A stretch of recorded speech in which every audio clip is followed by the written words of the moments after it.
Είμαι η Εύη.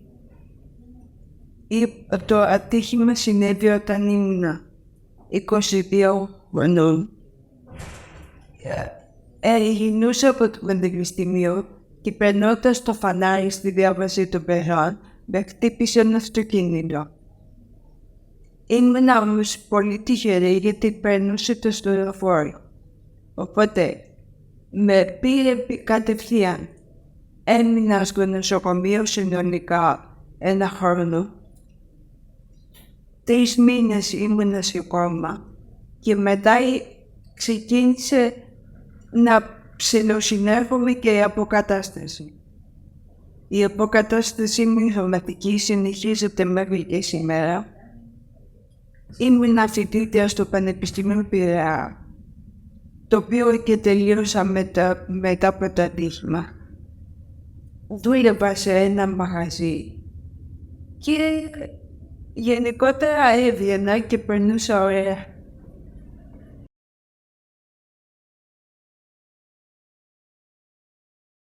Από τη στιγμή που πέρασα το δρόμο, να σου πω την αλήθεια, έμεινα στο νοσοκομείο πάρα πολύ καιρό.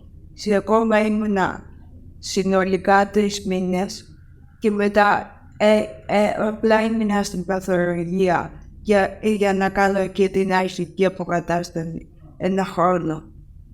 Και μετά πήγαινε ερχόμουν κάθε πρωί στο νοσοκομείο και έκανα θεραπείες.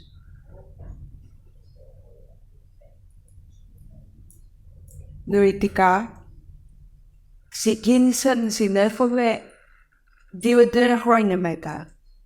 Σωματικές, τα πρώτα χρόνια δεν μπορούσα να κινηθώ πέρα από το λαιμό μου.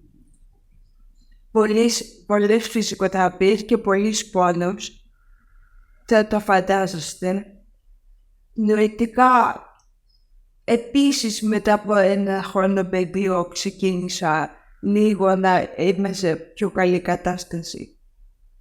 Και όταν επιτέλους έφτασε το 12 και αποφάσισα να συνεχίσω το πανεπιστήμιο, το διάβασμα αυτό νομίζω με βοήθησε στο να εξελιχθώ.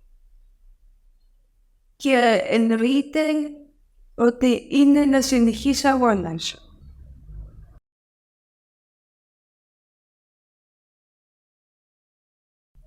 Διαφορετικά. Θα προειδοποιούσα τη μητέρα μου για το τι μένει γενέστε. Να είναι πιο προσεκτική, είτε ως οδηγεί είτε ως παίζει. Και ως οδηγεί να λαμβάνουν την ευθύνη των πράξεων τους.